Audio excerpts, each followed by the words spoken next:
I'm based up in I'm based up in Mendocino County. And I'm here with my business partner and partner in life, Miles Gordon. And we are your new facilitators for this community of practice, looking at farm to food assistance. And so we're grateful you're here. We have a really inspiring call today. So we're asking you to share with us your organization name, where you're calling in from, and someone who inspires you. Maybe the first person who comes to your name, maybe it's a group of people, and maybe it is an animal, vegetable, mineral. Inspired by fungi. We've got worms, fungi, ancestors, our community, farmers who are pushing boundaries. And that's, obviously something that brings us all together. So we're going to get started. Again, Miles and I are here to facilitate this community of practice for you. So our intention is to continually bring you information and folks who are doing this work who can help advance your work from a technical assistance perspective. But we're also here to center relationship building. So that's a part of us getting to know one another, as learning more about who we are in deeper ways, like the people who inspire us and the places we call home.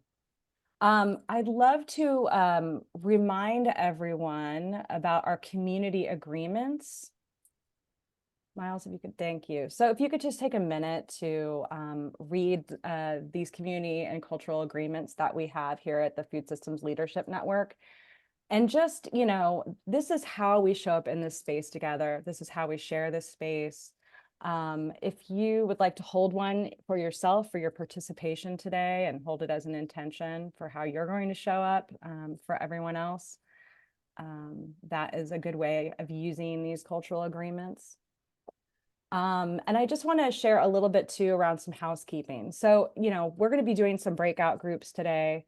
If you're ever in a group where you feel uncomfortable, it's just not your vibe, we love this thing called the 2-foot rule, although we're virtual, but come on back to the main space and we'll put you somewhere else. Or you can just hang out in the main room while we wait for the group sharing to be done, whatever works for you. We obviously also encourage you to use your cameras unless you're, in your car or somewhere where that's not possible. Or if you don't feel like you're in the mood to, show your face, that's cool too. Again, this is your space. We want you to feel comfortable and to use it in a way that is best for you. As you know, the call is being recorded and we're going to make all the slides and the presentation available to everyone who's registered. So we hope that, that folks are going to get as much as they need to out of this. I do want to just take a pause for a moment before we get started with the meat of our work today and take a moment to honor Black History Month and to be reminded that, so much of the food system that we love and so much of the food system here in America that is our challenge is built on the backs of slavery, folks who came from West Africa, and continues to be built on slave labor and slave wages, and also on farmers, small farmers specifically, who refuse to take a wage, who don't look at farming as maybe a viable profession, or, just continue along in that conversation that it's not something that makes money, that they just do from their heart. But, just in celebration of Black History Month and all of those who've come before us, I wanted to share a resource that I found. I was just doing a little bit of research and I found this resource. I'm gonna put it in the chat, from the Davis Food Co-op in California. And it has all these awesome stories. This is just something for you to read later, but really cool stories about like 28 different Black people who've had a significant influence on our American food system as we know it. These are like people who you've probably never even heard of. I know in my, US education, public school education, I hear about like, maybe a couple people, but you don't really get to learn about so many others. This list is really cool. It's like, it's got folks who are inventors and patent holders, including the first Black woman, Martha Jones, who held a patent, and it was for a corn husker. The inventor of the ice cream scoop, really cool. His name was Alfred Crail. I think I'm pronouncing that right. And Ralph Bunch, I think I'm pronouncing his name right too, a champion of sustainable ag. He played a key role in the development of the United Nations food policies and programs, and it was instrumental in establishing the UN's Food and Agriculture Organization. So I just recommend that, you know, when you've got a moment, you take a minute to read this and like get as inspired as I have been reading about all of these folks who've come before us and built this system that we're working within. So Miles, would you like to tell us a little bit about what we're up to today? Sure. Let me show us our agenda. Let's get there. Great. So today, really, as Jen said, our objectives are we're connecting with one another again. This is a community of practice, so we want to make sure you all know each other well enough that you can reach out or at least have an idea of like, this is the person I want to connect with. We're going to talk about briefly the Farm Bill. We've got Hannah here who will get introduced in a moment and some actions that can be taken. Last in January, we had Deanna and Allison talk about charity to justice in our food system. So we're going to take a moment to reflect on that and kind of look at what we're doing around that world. And then the highlight for today is we've got two wonderful speakers, Casey and Jason, who are from Iowa Valley RC&D. They're really going to hone in on equity-based tools and how they have designed and currently use data and evaluation to meet the goals of equity. So it's really exciting for that. And we also are going to be doing, and then we'll have time for question and answer, but we're also going to be doing, I want to prep you now and we'll share it in a moment. We're going to be having a little mini RFP that you can do, basically a request for proposals. And we want to hear from you. We're going to be doing these monthly community practices, and we want to make sure it's meeting your needs. So if you've got a specific challenge or a question that you want some technical assistance on, or if you know somebody who yourself or others who has a great solution that would be great to share some tools and tips and TA for this community of practice, we ask you to, there's just 3 little questions. We'll share that in a moment for you to be able to let us know so we can reach out and move in that direction and try and meet those needs in different ways. So that's where we're going today. And with that, I'm going to, I think we're going to jump right over into Hannah and our, oops, we're going to do the poll first. Let's do the poll first, then we'll bring you up, Hannah, okay? Yeah, so before Hannah Quigley is going to share with us a little bit about what's been going down at the NSAC meetings that they've had in DC this past week. We would love to just get a sense of like how much you know about what's going on with the food bill. I mean, the Farm Bill. It is a food bill. The Farm Bill, like right now. So just a real quick poll to get a sense of where everyone's at and their understanding of the current Farm Bill and its process. And here is the poll.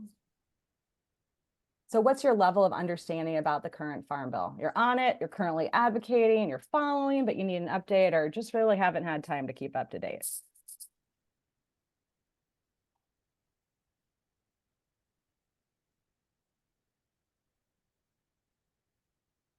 We've got about 85 folks here. A couple of you've got a few moments to answer the poll. That would be great.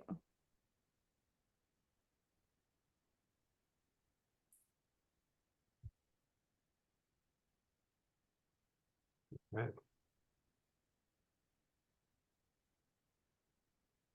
Okay. So it looks like people are pretty evenly distributed around following, but haven't had time to keep up to date or following and are keeping up to date or need an update, sorry. Currently advocating about 14%. So Hannah, hopefully that helps you. But without further ado, I'd love to pass it over to Hannah Quigley with the National Sustainable Agriculture Coalition, who just spent a good deal of time doing a lot of work on behalf of the folks who represent small farms and all the good work that we're doing in sustainable agriculture. Hannah, take it away. And Miles, you've got her slides. Oops, wait, one too far in advance. Yeah, no problem, Okay, Miles. there we go. Okay. Thanks, y'all. And thanks for having me back. For those that I have not met before in this space, as Jen shared, my name is Hannah Quigley. I'm a policy specialist with the National Sustainable Agriculture Coalition. And I focus exclusively on federal food and farm policy, and particularly as it relates to local food systems, food access, rural development, and urban agriculture. So a lot of what you all on this call care about as well, which is why I like to join and hear what's going on in all of your communities as much as our members' communities. I will be sure, since it sounds like we have, some folks that need some updates generally about the Farm Bill, I will be sure to incorporate that into this quick update today on a particular item, which is the Expanding Access to Local Foods Act, or the Eat Local Foods Act.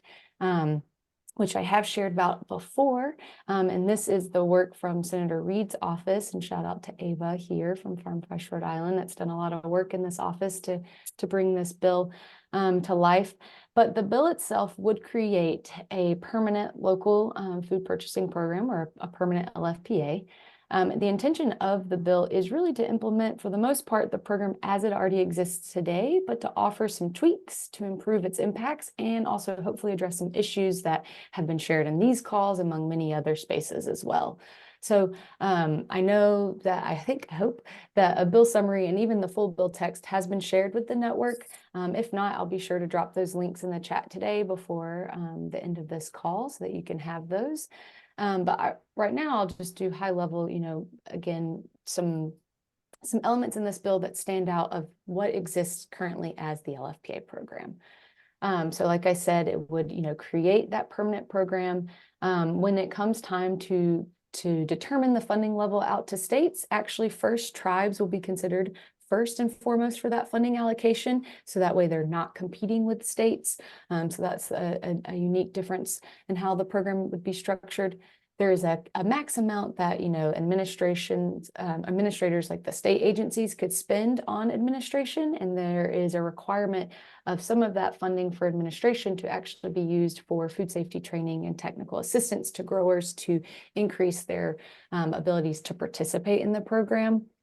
It does explicitly say that if an administrator of the state goes to subaward to a community partner organization, that any of those funds of the awards could be used for not only purchasing food products, but all the other kind of programmatic support things like aggregation, distribution, food safety upgrades, and personnel.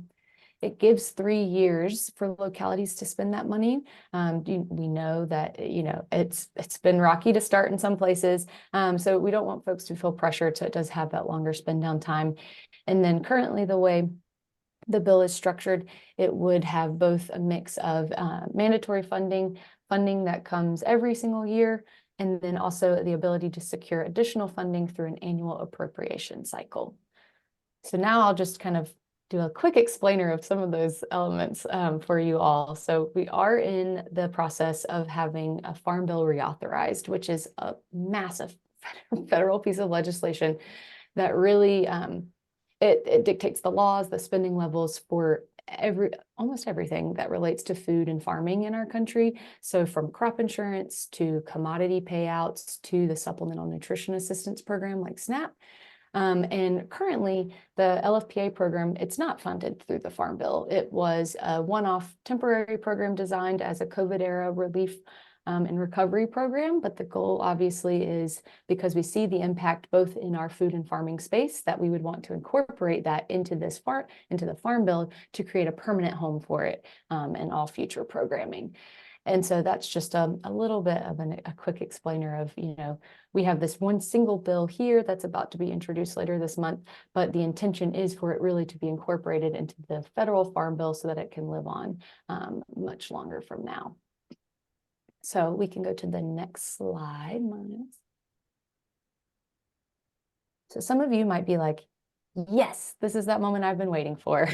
Why have you been sitting on this? Let's let's act now.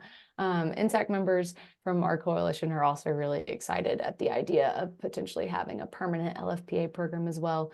So I have some, key ways that you all can engage here, but also I do need to provide a little bit of that reality around the Farm Bill and where things stand right now in DC.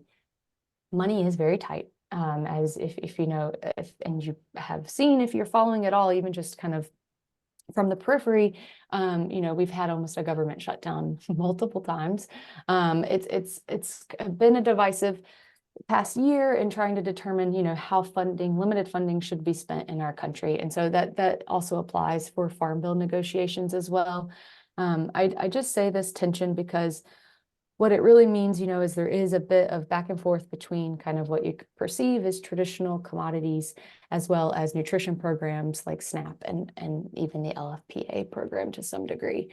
So new programs like the LFPA and new programs that are being considered, it means that what that means for us and our advocacy is really that members of Congress don't actually know that much about this program. It's newer. It hasn't been around. It doesn't have the same historical legacy. Some of you are just now, you know, seeing really positive results that you can actually quantify and share back out in your communities. And so that makes it a really important time for all of us to share as much as possible about the program with our congressional members.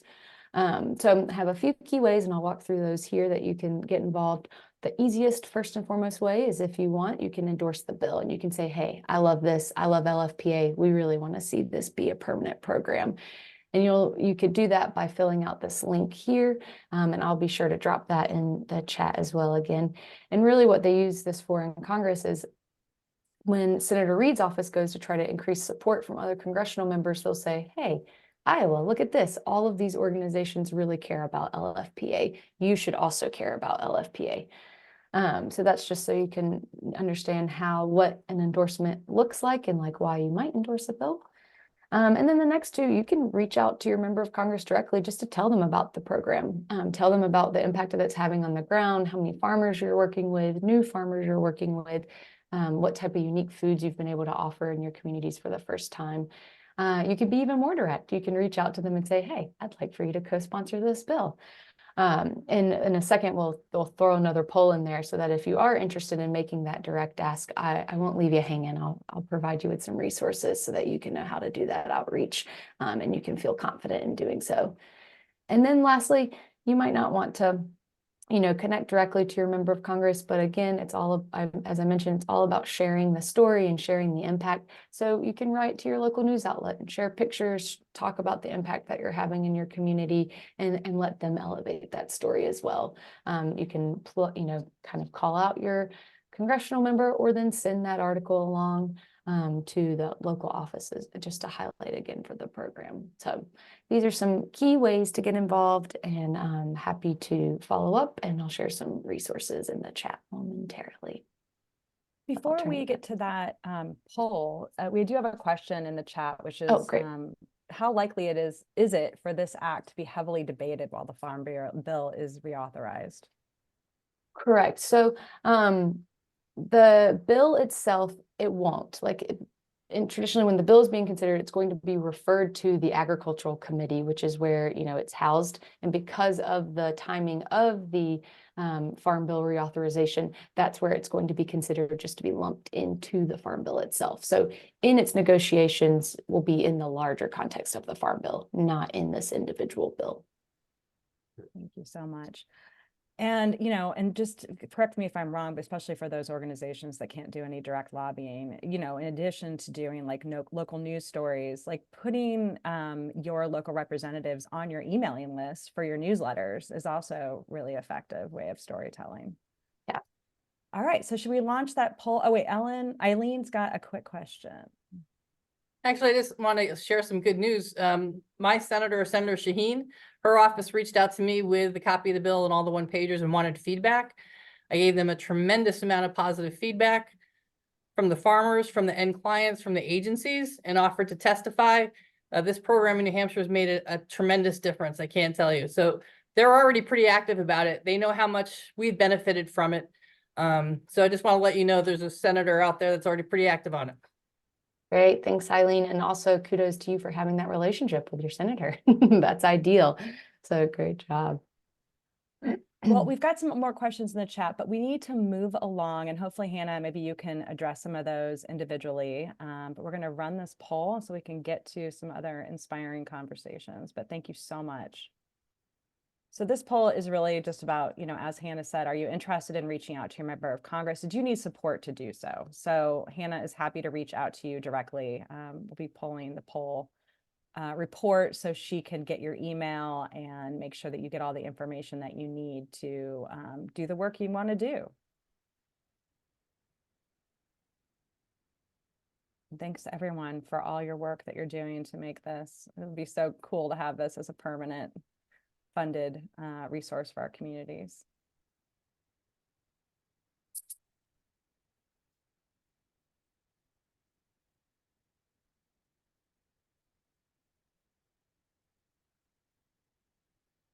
And you'll see Melanie put a resource in the chat too. Yes, nonprofits, you can lobby.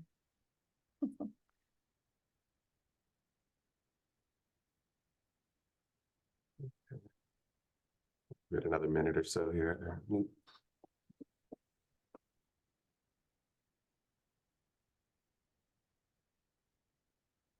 it looks like folks are finishing last moment to register on the poll.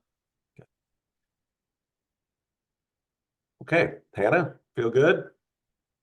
Great, thanks so much. And it's always key. We have to advocate for the things we want, as all of the people on this call I know are practitioners of. So we wanted to return for those who were here last month for the community of practice and really go back to that idea that the purpose of our food system should be to produce food, health, and well-being for people on the planet. And the conversation was really moving from that food as charity to food as justice. Like, we're working on empowering farmers, empowering the consumers and others in the food system to actually have a more just system, to where it then becomes codified as a right. And then it leads to that idea of we have food sovereignty. We really get to make all those choices across the board in our system to the food system that we want. So we wanted to take about no more than 10 minutes to get back into that and reflect on that as we lead into our speakers today, because they're really about that idea of moving along this continuum from food justice and going down the line, is to have you get in small groups of 3 and really quickly, this is 3 minutes per person, and then we're going to come back to our speakers, but this is a chance for you to get to know some of your folks and share maybe some examples of what you're currently doing or want to be doing to move your local and regional food systems towards equity and justice. So this is just like, hi, my name is Miles Gordon from Kitchen Table Consulting. This is a couple of things we've been doing that I'm really excited about, and we're going to be trying to do this. So it's an opportunity to get our minds into the space, get to know somebody, and we'll come back in 10 minutes from now and have a quick reflection on that, and let people share a few things they might have heard in both the chat or out loud, and then we're going to jump into our inspiring example from Iowa. So Melanie, are you ready to launch those breakouts? Okay, that you're only going to be with 3 other people, or 3 people total, and you're about 3 minutes each. We'll give you a little reminder when you're in there with the prompt and some timing. All right, and you said 10 minutes? Yep. All right, we're ready.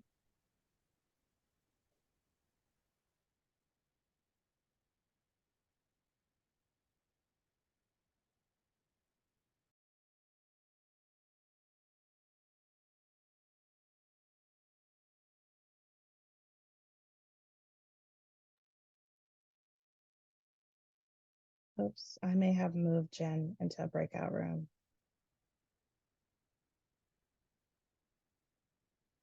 There she is. I actually have to opt out of the breakout room only because I'm not really in a area where I can be in it and participate properly. I'm so sorry. That's all right. No worries. Well, do you Lindsay, have anything you want to? Oh, well, that's all right. Oh, sorry. I was going to You say, can write Lindsay, it, do but you if need? that's Yeah. Go Sorry, ahead. Miles.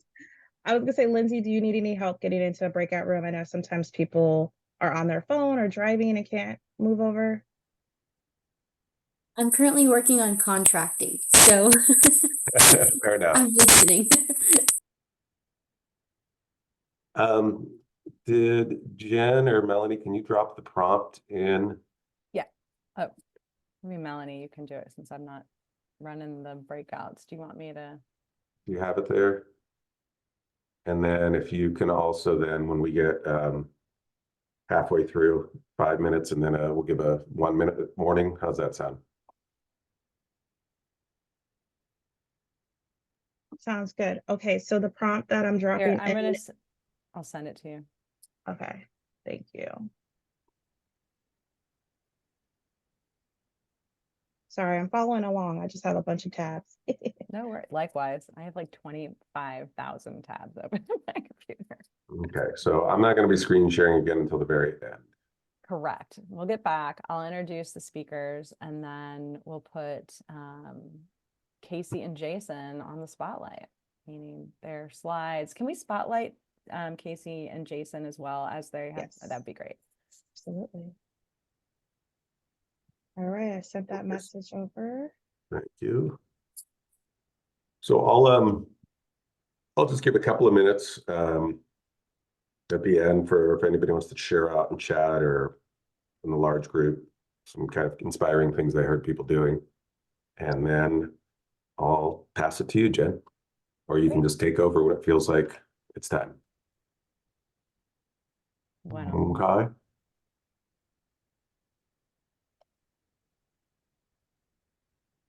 We lost. Wanisha, I'm sorry, you have a quiet group. Nobody wanted to talk. Are they all listeners? Oh, They were non-responsive. No. oh, I even went first. I tried to break the ice. Well, how about you can share with us? You want to introduce yourself and just tell us anything that you feel inspired towards that continuum from charity to Jeff. I'm Sarah with Monaishu Foundation. We're in West Virginia. We work on food security, life skills, and education. Big time on education and access to healthy foods. So we do a variety of programs. Great. And is there something that you've been doing specifically or you want to start doing more of that's moving along from that charity to justice piece in the continuum? I would love, well, I should say our goals are to do a lot more food programs where we get people in and teach them about food, how to do a food budget, how to go grocery shopping, how to read labels, how to use fresh food, and how to incorporate that with movement.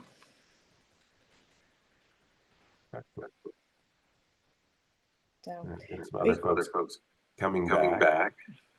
I'm not sure, Marissa, were you in a quiet group, Marissa? I think she just came in. Okay, great.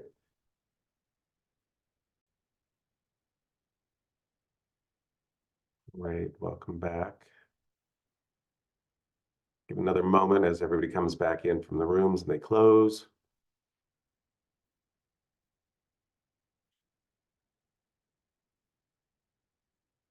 Great, welcome back, everyone. Coming back in. Are the rooms closed yet, Melanie, or not quite? The rooms are closed. Okay, great.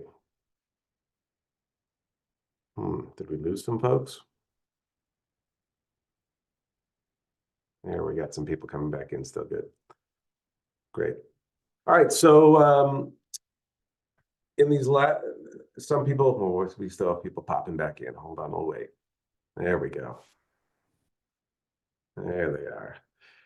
So great to see some faces. I hope everybody got to maybe meet someone new and hear about some new interesting examples that you might want to either follow up on or do. So we're going to just take about 2 or 3 minutes before we jump into our main presentation today for people to share either in chat or if you really had something you want to just share out loud, like this is what I heard somebody doing. It's more what you heard rather than what you're doing. So if there's an inspiring example of something you heard from someone, throw it in the chat, or if you want to just raise your hand and say, hey, I just really need to share. I heard this in my group and I'm really inspired by what they're doing. So anyone has any to share, either the chat or out loud, something they heard in their group just now. Yeah, go ahead, Shane. I was really pleasantly surprised / pleased that everyone in our group addressed the fact that they consider culturally appropriate food when working on and providing food for constituents. Instead of just being like, here's food, take what you get. It's like, what do you guys need? What would you like? What are you used to having? So people taking that extra time and consideration, I think, is really awesome. Great, thanks, Shane. Yep, it's a key piece. Others, anybody else hear something they were inspired by or wanted to share? Feel free to put it in the chat also.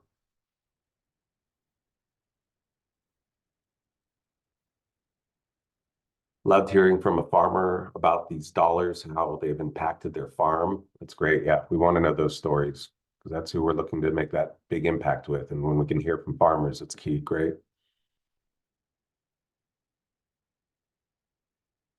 Any other inspiring stories? Ava told an inspiring story how the LFPA funds jump-started their fishing community down an equity path. Yeah, the fishing communities are key for especially our coastal folks, and a lot of people are making some really great inroads there. Lauren talks about, just as an observation, despite the program mission and the differences there, food intertwines us all, and food access has to be a part of that work. Absolutely. Yeah, access is a key part on the consumption side too.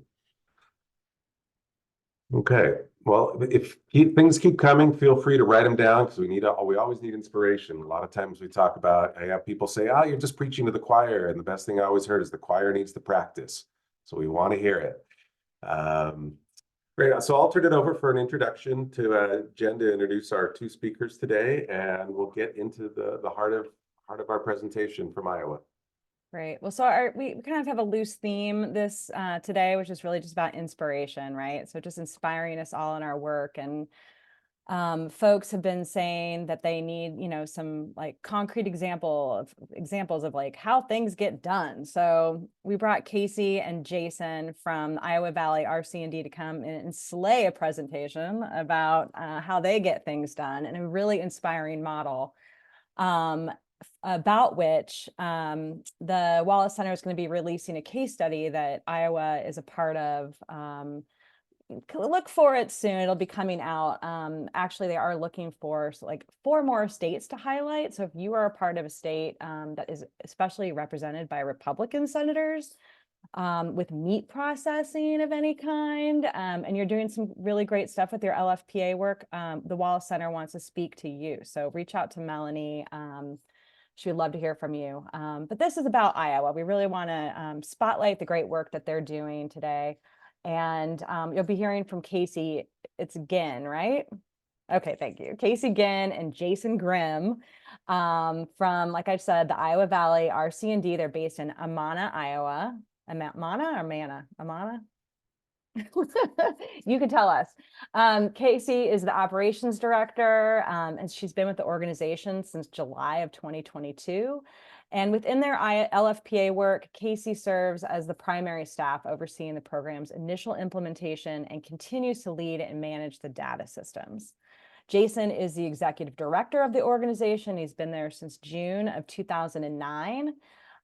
He brought his knowledge and understanding of Iowa's food hub supply chain infrastructure, farmer production capacity, and institutional capability to the forefront when advocating and writing the vision for Iowa's LFPA state plan.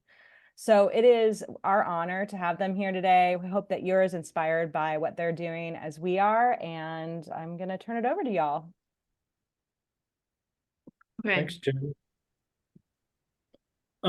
So I'm going to let Casey tell you about how, our Iowa plan is really working, but we have, Casey, if you want to go to the next slide, we're going to kind of give an overview of some of the basic design of how Iowa's plan was set up and organized. Going to give you some of the background context too for Iowa and where it got to, why our organization, I guess, is in this role for Iowa. So. And then Casey will jump in and give you more of the background of how we're using data for how we're implementing our state plan, how we're adjusting as we're implementing the plan, as we get further into the program, and then give you some of the key insights and impacts that we've seen from using this data and how it's impacted Iowa's plan. So why Iowa Valley RC&D is in the leadership role for Iowa? back in fall of 2021, when when many of us across the country heard about this program coming to be and hearing about how it was going to be implemented. A small group of us had already been working with our Department of Agriculture here in Iowa, and we had already been coaching our Secretary of Agriculture as well as staff within the Department of Ag about the importance of Iowa's food hubs, primarily around farm to school. We've already implemented a couple of programs that were allocating funds to schools to help purchase, food for breakfast and meal programs. And we could show that without the food hub infrastructure across the state, these schools were not going to be able to successfully source and procure the food for these meals. So we knew that the food hubs within Iowa had to be part of that conversation. And our organization has been in this role since 2016 we coordinate a group called the Iowa Food Hub Managers Working Group.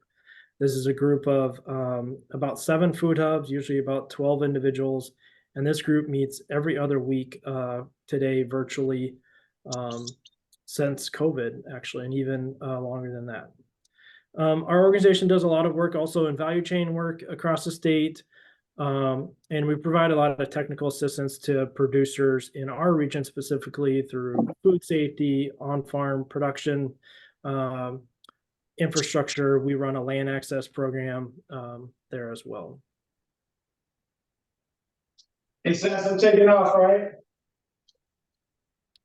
So Iowa's LFPA program, Iowa Valley RC&D works as a 28E partner with our state government, and then we work with many other contractors to implement the program across Iowa. If you want to go to the next slide, Casey.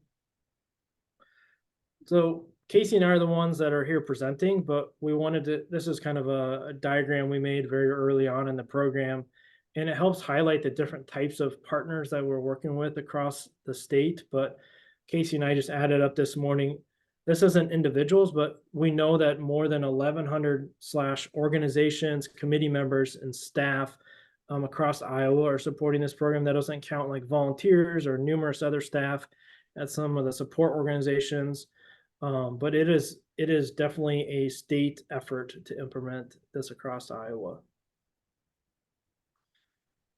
This picture just shows, so in Iowa's plan, we developed a structure where we contracted with Iowa's 6 food banks and then food hubs across the state of Iowa, as well as the Meskwaki Nation.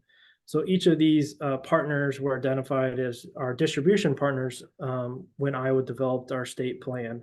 So these are the partners that have been the ones purchasing, or procuring, aggregating, purchasing, and delivering it to our community access partners. There are a couple more recent additions that we've added to this group that have been more producer-focused, underserved producer-focused organizations that are working with, new immigrants, some individuals with refugee status, Black or BIPOC farmers, even more broadly, that are working with a small set. So we've even identified a few additional groups that have smaller kind of distribution contracts with just their own small groups or co-ops of producers. When we were designing the program, we also knew that, the state of Iowa, like its ag department, was not interested in hiring, just administratively, they needed to figure out how to implement a program like this across Iowa. And so we designed a program where, USDA worked directly with IDOLs, and then we set up, as I said, this structure of distributors. So IDOLs, instead of managing Iowa Department of Agriculture, instead of managing contracts with hundreds of purchasers across the state or hundreds of farms across the state, we set it up where they actually have contracts just with these 16 distributors, and those distributors are following common purchasing models and how they're purchasing and procuring and eventually delivering that. So this is just kind of a model of how the money flows. The role that our organization kind of plays in this model is all food invoices that our distributor partners every 2 weeks, they invoice our organization or they invoice the program. We review and document, make sure all invoices are for applicable or appropriate expense and meet different requirements. And as Casey just jumped ahead. So one of those requirements is it has to be produced within the state of Iowa or within a surrounding county of Iowa. And our Meskwaki Nation has a little bit separate, definition where they're able to procure from other sovereign nations within that 400-mile definition or distance from the Meskwaki Nation. Also, we have a structure of when we started the program, producers had to vendors, not just farmers, food businesses, they had to apply to become apply, or they maybe isn't the right word, but they had to sign up to become vendors for the program. They had to fill out a set of questions about their business, their contact information, give a W-9 for the program. So actually we collected all that information in one database. So then all of our distributors can collect, if you need a W-9, you can go to this one database to get that instead of, all of our distributors have to getting a W-9 separately and making businesses also send that to, many different buyers. That structure also collected any kind of food safety licensing requirements all in one place. So our distributor partners could have that in one place as well. And one of those components when they were onboarded is producers were self-identifying which tier that they fell in within our producer structure within Iowa. So this structure became very important when our producer, one of the primary guiding, bumpers along the bowling alley that helped guide our purchasers on how they're buying their food. Go ahead, Casey. And another bumper for the guiding, all of our distributors partners was this pricing guidance document. So this is a live document that gets updated often. You can see here at the top, this example shows that it was updated January 18th of 2024. So this document is getting updated probably once a month. It's being informed by farmers that are selling within the program. So they're kind of helping us give us highs and lows of what products are being sold for, like, their true market value of local, apples or whatever in Iowa compared to other places in the country. Prices are also being informed by what are actual farms or businesses selling to schools and to other institutions across the state. So these pricing guidance, when we get invoices from our distributor partners, we go back to this document and we ensure that prices are meeting these price guidance. If it doesn't, it gets sent back to the distributor. So our organization sort of acts as this gatekeeper to make sure that it's produced to meet the definition of local. It's from one of the producers that is signed up for the program, has been onboarded, provided the appropriate documentation, licensing, etc. And it's meeting the fair price requirement of our producers. After that, then we send it on to the Iowa Department of Agriculture, where they make the final payments to our distributor partners. And we're happy to say that's happening in about 14 days turnaround from our contractors invoicing us, and we sending that on to the Department of Ag. Our distributor partners are getting paid pretty quickly. Another really guide, so how Iowa implemented our plan. So we started purchasing food in September of 2022. And we had these distributor partners, and initially we gave every distributor partner $50,000 for a first phase, which lasted till about March of 2023. We learned a lot from that. We learned that every partner could have definitely used more food. We learned about how to onboard. We're onboarding producers all during that time. And then in what we call, so we have a phase approach. We're just about ready to start phase 2 here in April. We're just wrapping up phase 2. We're starting phase 3 here soon. And so at the time of starting to roll out phase 2, we implemented this work plan structure where we asked our distributor partners to develop a work plan that described how they were going to source, deliver, to the community partners, who they're going to source it from, where they're going to meet our tier 1 structure, how much of their dollars were going to be spent with tier 1 producers, etc. So this is our most recent version of our work plan for phase 3. So we're awarding our distributor partners that are purchasing higher amounts of their food from tier 1 producers that they're sourcing, also the number of farmers that they're working with as well, and just whether they're implementing new innovations as the program has developed in Iowa. So we don't want someone just to use the same approach that they did way back in fall of 2022. We're hoping our distributor partners are making improvements over the life of the program. Casey, I'll turn it over to you. Okay, here we are. What is my absolute cutoff time? Do I need it at like 3:05? Keep going. Okay. All right. So this is pretty meaty stuff. We'll have time for questions at the end. Throw them in the chat, flag them, we'll get through it. So as Jason was talking, we have this big, massive system that is kind of a big, massive job. That is my job. Lucky me. We use a software called Airtable. Airtable is a low-code platform, very similar to Excel, but it is a lot more user-friendly, and it doesn't crash my computer when we're having transaction records from $2 million plus of product running through it. It's kind of my favorite party trick. If you ask me a question about our program, about where money has gone, I could tell you within probably 30 seconds. That has really helped with the integrity and upholding the profile of the program within the state of Iowa, because we're able to come up with numbers that people really could not even fathom were possible to understand about local food, let alone a very specific niche part of the food system. This was quite an investment for the program. We hired an independent contractor up front. I think we used Upwork. He helped us set up the very basic architecture of the Airtable itself. And the interesting thing is we took the reporting template that the USDA AMS provided for us for those quarterly reports that we all know and love, and we kind of worked out from there.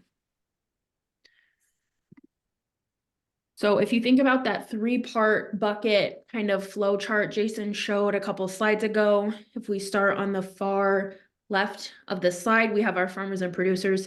That's where the product comes from. We all know that. So Jason mentioned the producer registration form. That's what gets producers into our system. That gives them credence to our distributors, that they know that they are ready to sell into this program. They have their food safety stuff together. They've got their W-9 ready to go.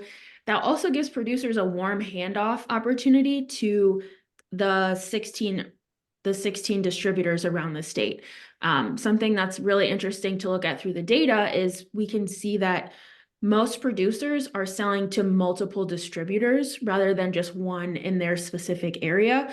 So producers are able to access kind of expanded markets through this program, whereas they would not have necessarily been able to do that without this system. So distributors are able to access Airtable, and they can see the list of registered farms. They can see what they want to offer into the program: meat, produce, dairy, veg, mushrooms, beans, legumes, minimally processed, value-added stuff, all those fun kind of details. And it has really taken a lot of the legwork off of our distributors. I will say one red flag, we'll throw some Gen Z in there. One red flag with this is that our producers that don't use internet or don't have access to internet, they were able to work on a workaround with distributors, but that added extra labor and administrative overhead for the distributors. They filled out the forms via paper, and then distributors uploaded them through Qualtrics. We also use Box to store W-9 forms and food safety licenses. It's a little bit more secure than Google Drive. And then Zapier is a data automation tool that I don't know much about, but it works really well. Another thing you heard Jason talk about was the tier system. One way that Airtable works smarter, not harder for us, is it reads what a producer submits in their registration form, and then it tiers them from there. That gives some integrity also to that system, and that there's not a human making those indications. It is solely self-attestation, which was very important for the steering committee. I see a hand raised. I'm looking at Jen and Miles. Do I answer it or do I keep chugging? Keep chugging. Okay, we'll come back, Aaron. And if you can put Write it in the it down. chat also, if you want to put Yeah. it in the chat, your question, we'll get to that. Another data source we have that flows through Airtable is distributors' sales reports. Those sales reports, we also refer to them as sourcing detailed reports. We blasted out templates for all distributors to use, and we were like, okay, guys, here's how we play the game. You procure, and then you report your procurement and your distribution through these specific forms. And that really, oh, Qualtrics. Okay, yeah. That really helps things flow together. It helps Airtable work, and it helps distributors get paid on time. It also really spreads out the reporting task across the program. Jason mentioned we do invoicing every 2 weeks. Technically it's 1 week LFPA, then the next week is LFS, but for all intents and purposes here, we're every 2 weeks. That I feel has helped to reduce the reporting burden on us administratively, absolutely, but also for our food hubs that need the cash flow support and they can't float $50,000 of procurement at a time. Our food banks, I saw Becca on the call, they can typically wait, monthly, bi-monthly to get those reports in. But by having our initial guideposts set, we can let people stray outside of that, but they know what we're doing, and it helps reduce the questions of like, when's my deposit coming? When are we going to get reimbursed so we can pay our producers? All that fun stuff. And like Jason said, if you guys have ever seen the movie Soul and that little guy, that's the accountant Terry, like we do that every week. We check every single line and we catch stuff.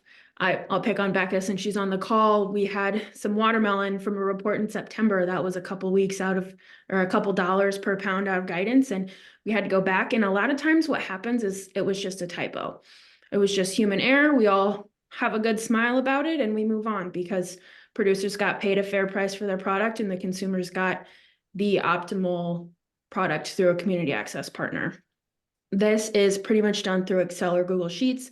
So we think low tech for the distributors, but we can't tell if they've just put up with us for this long or if it is actually user friendly. We invested a lot of time into writing SOPs, and that has helped as new distributors have come into the system. Okay, so I talked about that sourcing detailed report. This is what those headers look like themselves. So we ask on our chronological reports, we ask for the distributor name, the date of request, so your claim date, the claim amount for that specific product. And then we go all the way down to the product name, the customer name, the quantity of units, the price per unit, and the vendor and the distribution date. That is one of the benefits of working with food hubs for food procurement is that source verification. So they're really able to bring that energy to the table. And we do a bi-weekly claim cycle, and every Tuesday we have a 10 a.m. cutoff. We know it, we communicate it, we stick to it, and people have really responded well to that structure with time. The food banks, realizing I forgot to put in a new screenshot, but the only difference with food banks reporting is that they submit all of the details and then they report their poundage separately because of just how we were able to figure it out to work through their system. So rather than reporting the product as it was procured in units, whether that's bushels, individual products, they report distribution by product by pound. that was kind of a workaround that we had to do, but it was also a really great learning experience for everyone within the program to understand just how different food banking and food hubbing can be. Okay, so part of the fun with Airtable, once you amass enough data, is you can start making what they call interfaces. We call them dashboards. It's my fun task that I get to do sometimes. But what it allows us to do is it gives us a chance to gamify the results, gamify what is coming out of these reports so that distributors can see their progress over time. We can talk to funders and electeds and show them exactly what's happening on the ground. We can look at a producer. I did this morning at the table with Jason. We were talking about a specific producer and I said, guess how much they've sold? And within 30 seconds, I was able to say that they have sold $49,000 of food value into this program across 2 enterprises since. And this person didn't register until last spring. So he's only been in the game about a year. One snapshot that you're looking at on the slide here is you can see that this is a food hub and they have facilitated $329,000 in food value purchases to date. This was through about October of last year when I took this screenshot because you can see it was in phase 2 and the last claim date was 9/26/23. The direct transactions, so the ones that went against their contract with IDOLS was 122,000. And then that extra 206,000 in purchase facilitation happened through our hub to hub network, which is supported partially by a specialty crop block grant that Iowa Valley holds. And then we have a partner hub that also holds one. And then on the far right, on the bottom, you see assisted transactions. That number would calculate as something if this hub was receiving assistance from another distributor in procuring product. So a lot of times when there's food banks that partner with food hubs for sourcing, the food hubs will have numbers under assisted transactions, but not transactions assist. Some of this gets very jargon heavy, so flag me down. Another way we can look at distribution partners is this specific food bank had procured about $105,000 of product at this time. And we can see at a very quick glance that only 30% of those dollars went to producers that weren't tier 1. So another thing we're able to do with this data visualization is show without a doubt that we are putting our money where our mouth is and we are supporting those tier 1, those historically underserved producers within our state system.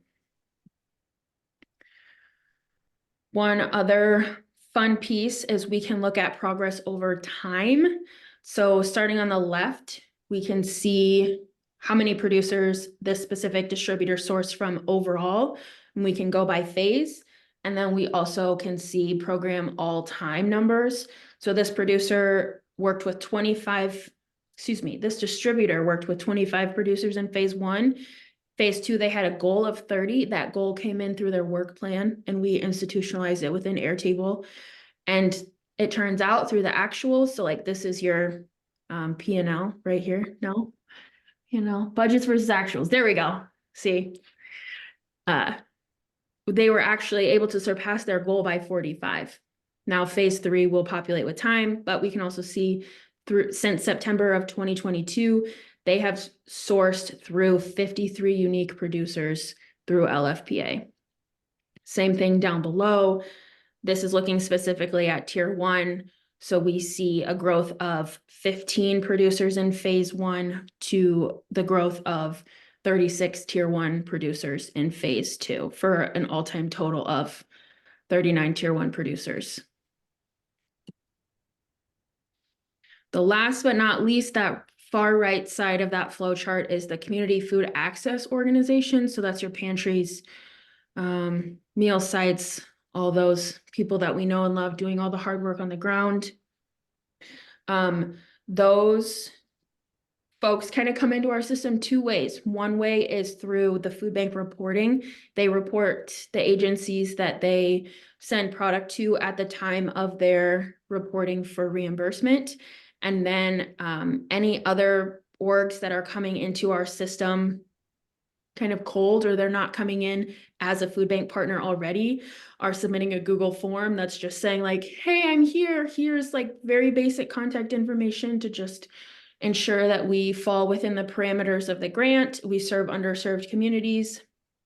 And that, again, gives us on the back end, when I want to do my quarterly reporting, I pretty much just, because of maintenance weekly, I pretty much just hit download and we send it off to the state agency to submit to the USDA. So it's a lot of work over time, but it is so very worth it. Got one last kind of data utilization example here. So this food bank, we can see that at the time the screenshot was taken, they had distributed product through LFPA specifically to over 133 community access partners, totaling about 69,000 pounds of food. And then that fun pie chart you can see on the right, if this wasn't a screenshot and it wasn't static, you could hover over the pie chart and see like the actual piece of the pie and how they're spreading their product around or not to their different community access orgs. And then this was program level data from program all time versus the second quarter of 2023. So at this time, well, about this time last year, we had distributed product to 91 counties all time and 20 just in that quarter. We had distributed product throughout the state to 645 partners, and 41 of those had happened in just that second quarter. And then we haven't really decided if zip code data is great in Iowa because there are a good number of zip codes that are primarily corn or soybeans or cattle. But that's just kind of one of those data pieces that hangs out. And if we decide we want it, we have it. And if we don't decide we want it, we can just keep it in our pocket. Then one last, I would say it's extracurricular because the partners on the steering committee really took this project in a way that focused heavily on producer support. You know, I cannot count how many times I said the phrase, this is a purchasing program. We also have some very, very intelligent folks that work with us, and they were asking questions around distribution and is it equitable? So I included a lot of text here. I'm not going to read it word for word. I hope we can share the slides out with you all so you can see some of the methodology that she used, and we're happy to answer questions too. But basically what Nikki Ross with Table to Table, is she looked at, okay, so Feeding America estimates that an average meal costs $3.44 in the state of Iowa. And the USDA estimates that 1.2 pounds of food makes a meal. So she was able to use the fact that there are 99 counties in Iowa. Fun fact, you can tell that to your family at the dinner table tonight. She was able to see down below in the second chunk the percentage of meal distribution by county. This method was taken to marry the fact that food banks report distribution in pounds and food hubs report distribution in dollars. So we kind of had to make things talk to each other, and it was a good challenge. So through that analysis, Nikki was able to show that Woodbury County, which is on the west coast of Iowa, it is a home county to a Feeding America food bank that is a distributor with us. That county received 33,000 meals out of a total of 570,000 meals statewide, which means that they received 5.79% of all of the meals distributed in the state. She then went on to compare the need based on Feeding America numbers with the number of meals received. and she was able to determine service level by county based on distribution data reported to us. This is very much an imperfect science, and it's also a number that we wanted to start to look at when we're saying, yeah, we can hit all 99 counties, but we want to make sure that we are actually serving them and not singularly checking them off a transactional checklist. So some of the key data points that was brought up, this was data through September of last year. 10 counties received no food at all. So 88 counties did receive food and 10 did not. That is something that we are looking for to adjust in phase 3, knowing that a lot of control over distribution sits with the distribution partners and how they can align it with their own business activities. And 36 counties met or exceeded the equity metric itself, which was if we hit a 70% service level, we considered that sufficient. Okay. Ooh, I love the software chat in the chat. Okay, that was my last slide that I am going to talk at you about. I think Jen's going to say something and then we'll do some discussion. So yeah, I'll jump on in. Thanks so much, Casey and Jason. Really rich and very detailed. And I know I and others are really going, ooh, I want to steal that. So we're going to share some of these. And if you haven't dug around yet, they can throw their link to their website and how people sign up. I dug around and was like clicking on links and, how do you register here? And I saw their form. Oh, you can click on and pull up the price list and see those things. So they have a great opportunity to do that. But really wanted to take this next 10 to 15 minutes for you all. I know there's some nitty gritty questions about integration, but it's kind of starting to think about in your state's LFPA, how did you center producers in their needs? How is this maybe informing your development or evolution of yours? And how are other states implementing policies in their LFLP program that provide distribution partners flexibility, but also create that program integrity and alignment with the goals of LFPA? So we're going to open it up to either chat questions or overall discussion people would like to share. And so we'll look for hands, or you can just jump on in and we'll do that. And we'll address some of those nitty gritty technical questions in the chat also. So Yeah, overall? Aaron, did you want to start? Ask your nerdy Airtable question? No, this is just amazing because this is what I've been telling 2 state departments of ag that could be done with Airtable and they didn't listen to me. How are you guys, or is there a plugin that you're using to get your data from Qualtrics into Airtable? Zapier. Perfect. Thank you. That's we're doing a surveying with our recipients right now in Qualtrics, and I need to put it in Airtable, and you just saved me so many hours of Googling. Thank you. Right on. That's what we're here for. Great. What else do we have out there? I have a question. Yeah, go for it, Jacob. For Nebraska, I asked about 8 months ago to use the Iowa LFPA pricing guidance since our markets are near equivalent, and they said yes. And so I just say, hey, look at Iowa when I talk to my farmers and distributors. How do you decide which products are on that list? And if there are farms that have products that aren't on the list, how can I have their pricing structure added? Okay, so I will get to the first question. Nice to put a name to the face. We've exchanged emails before. So the only reason that something would not be added to that list so far is because no one has requested it, or it was requested and it doesn't fit within that minimally processed area. So if you are seeing it on the list, it is produced within Iowa. If it's not on the list, nobody has asked yet, it's like bacon. It's not minimally processed, and Iowans love bacon, and we didn't want to spend $4 million on it, but most else is on there. And then, the question of how prices get determined. We have a wonderfully amazing ISU extension agent that is a partner on this program. She manages it itself. I can't even edit the document. She was empowered by our procurement and purchasing committee to handle that. And you can see the change log every time she changes something.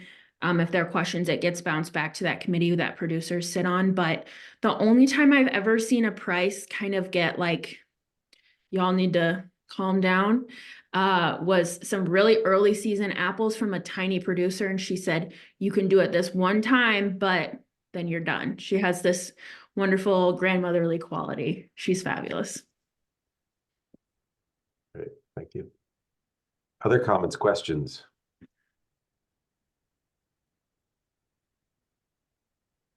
I was just gonna add, all this data, like these dashboards from Airtable that Casey talked about, they're not just for us.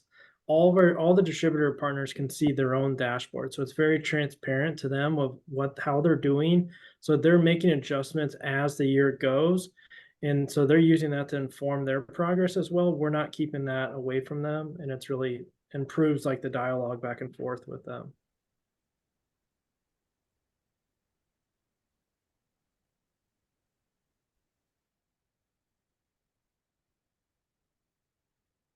Other comments or questions?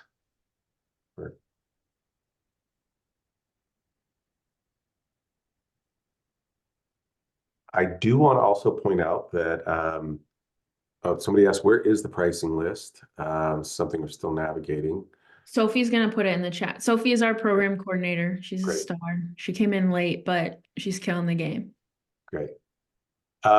We also will, I know we've mentioned this at the last column, we're almost finalizing how we're going to be doing this with, I see Dion is on here also, is we're going to be having kind of office hours, curbside consulting that both Casey and Jason have offered for some one-on-one time. So we'll drop that into the discussion group. Maybe we can put the link for the discussion group if you haven't already been a part of that at the FSLN, so how they can get in touch and how they can schedule some of that. So if you're like, boy, I really want to dig into something that they're discussing here today, we'll have some of that one-on-one time to do that. But this is a great time as all. Yeah, go ahead, Casey. I got a private chat. Somebody asked the financial investment for this software. Off the top of my head, and this is probably pretty accurate, the membership fees for the users that we have to have with access to Airtable is about $5,500 for the course of the program. We buy in on a partner's plan, so we just pay for the seats that we use for LFPA and LFS. We use this for LFS too. I believe they also spent about $6,000 to $7,000 on that independent contractor at the jump. I'm not saying you couldn't DIY it, but I would hire someone if you have the funds. And then I myself probably spend 10 to 15 hours a week in Airtable in addition to the work that Sophie does now. So it's not cheap, but it's worth it. Are you finding that this is helpful for your community partner? So from a farmer's perspective, this is super duper helpful, right? But we work with schools as well. Then we work with churches. Then we work with food banks. Is this something that could be efficient and proficient for our community partners? So that's not something that we are using it for, but I could think about 8 use cases right off the top of my head, especially if you're giving them budgets themselves. And then they could look at so the USDA makes us categorize the products that we're purchasing. So you could empower them to see the distribution of what they're ordering. Like, wow, you guys really love greens, or get that dairy, guys. So that could be great. Thank you. That's what I was thinking. I'm just identifying and targeting what schools want what from which farmer. So thank you. Yeah. I have a question. Yeah, has this had any impact on forward contracting with any of your producers, or just overall has it impacted what people are planting and how they're getting paid for that kind of work? Okay, in so advance of knowing what people want. Giselle's not here. You guys probably know Giselle. She's our forward contracting warrior.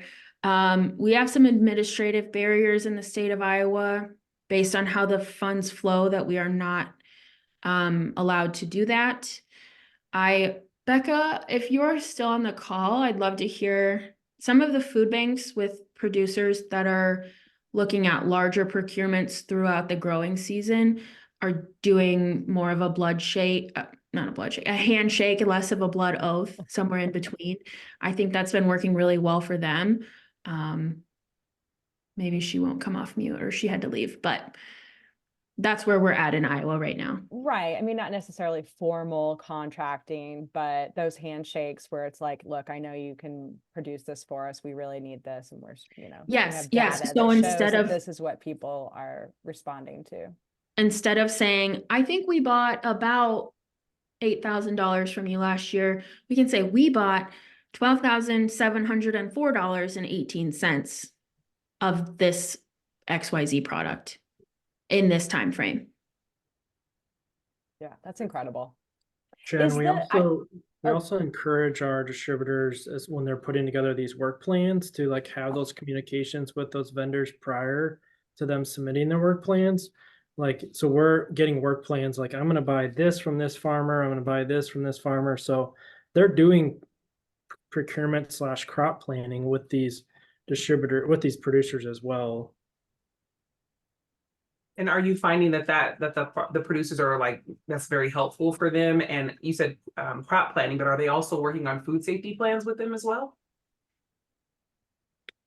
Not on food safety plans, but the producers, yeah, find it super helpful, especially to kind of know, buying seed and how much to plant, and yeah, knowing, which most of us farmers don't do. We just plant it and then sell it after we harvest it, but it helps. We're working on the strategy. It's my pet project. That's awesome. One final question. Do you think in hindsight, you should have asked for forward contracting for like things like prepayments and giving farmers a little bit of money in advance of their contract to go buy the seed to produce the food that you need? Okay, I'm going to answer and I'm going to say I came into local food when I was hired here. I came to this from public health admin kind of side of things. And just what I saw with phase 1 was a much smaller amount of funds. So the pull for this market wasn't quite as heavy. In phase 2, we were hearing from producers like, man, this is putting me in a bind. Like I need to go get a line of credit to make this happen. So that is just the anecdote that I will share. Jason, you probably have like coherent thoughts about that. Yeah, we asked that question multiple times from both our Department of Ag and even USDA at the very, we were at the beginning of us creating our plan. I think sadly some of the rules were still being created. So we wish we could have done that more, I would say. Well, maybe with the EATS Act, we can do something like that. Yeah. I think Maybe- it's also important to note that some states have a restriction on forward contracting, like forward payments. That's one of the things that we're finding out as we talk to more and more states. And while we were in DC last week with NSAC, we realized that like not every process is the same. And I think that's what's really unique about this LFPA. So just like keep that in mind that some states do have a restriction on any forward contracting. Great. So maybe just for the sake of time and so we can make a couple announcements at the end, maybe do you have anything to offer to Sarah's question about preseason payment type tools? You see the question there. It says, has anybody been able to figure out with their state and the USDA to all the preseason payment type tool?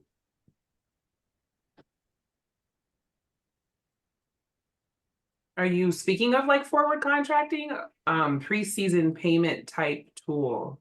Sarah, do you want to just talk about that real quick? Yeah, sorry. I should have been more clear. My fingers weren't keeping up with my brain. Okay, so the Wisconsin LFPA, we did offer a pre-season payment in 2023, but basically one of the partner NGOs had to just like shoulder that cash flow, which got super dicey, as we have all just been talking about. And then it also, the Wisconsin Department of Ag is not, we're still working with them on this, able to put up with any kind of shrinkage or loss, like even a small amount, if someone got a preseason payment. and for whatever reason wasn't able to fully produce to that. We feel like with USDA and Wisconsin Department of Ag that there should be a way of being innovative in the policy design with advances. You know, I've worked on LFPPs where we were able to get advances. I'm just wondering if someone's figured out some way of being innovative to provide this like legitimate sharing of the with the farmers. I mean, I'm happy to share really briefly what Arizona is doing, and you could tell me if it lines up. So for LFPA for Arizona, Pinnacle Prevention and the Arizona Food Bank Network will approach either a distributor or a farmer and say, we have $100,000 for this community hub. Tell us about your farmers. Tell us what they need. And we told them they need a prepayment to buy this seed to make this transaction happen. And they said, okay, how much of a percentage are they thinking? And we said anywhere between 10 to 20, and it will vary and fluctuate depending on the farmer. And they said, okay, that's fine. Here's 20% per farmer. Just go, we made it an even 20% for all the farmers. If the farmer doesn't need it, don't give it to them. Hold on to it. If they end up using it, deduct 20% out of every invoice they bill you for and for us until that prepayment is paid back. We have been doing this for the last 3 years now, even before LFPA, because the program is funded by the governor as well. And we have not found ourselves in any type of trouble. And when we've had farmers not be able to fulfill the agreement and not be able to pay that back, they just return it with different types of food. We made it very vague for them to deliver. You don't have your carrots because something happened, but you've got tomatoes, give us the tomatoes, don't give us the money back. And that's what we've been able to work around and work through. And it's been very, very helpful to our farmers here in Arizona. Great example. It also looks like they're doing something in Illinois. If people want to follow up directly with Jennifer McCaffrey as she moves forward. So I want to wrap us because we're at almost at time with a couple of final announcements that Jen's going to do and thank our presenters here. So without further ado, well, that's just it. I mean, I just want to thank Casey and Jason for all this incredible information that I know is just really helpful to folks. And I'm curious if this Airtable can be scalable to other people to use your thing, but we can talk about that later because I know folks have to go. But our next call is in March, March 14th, and we're going to be doing a spotlight on what New Mexico is up to. So we hope you all will join us then. Same time, same channel. And wanted to remind you to please tell us about where you're having challenges with your LFPA so we can help find some folks to address some of your issues using that little mini RFP that I stuck in the chat. It's just 3 questions. We're trying to make it easy for you to give us some feedback about how we can help make this community of practice work for you and the challenges that you're facing. So thanks again for being here. Hopefully you have some time to take a moment to read up on some of the inspiring Black people of the food system who are usually unsung. And I'll put that in the link one more time. And that's about it. Hope you have a great day and thanks for joining us. Well, thanks again, everyone. And look out for the discussion board for follow-up with slides we'll get and any details you want. Please join Casey and Jason and their efforts to get some of those details and tools. Have a great day, everyone.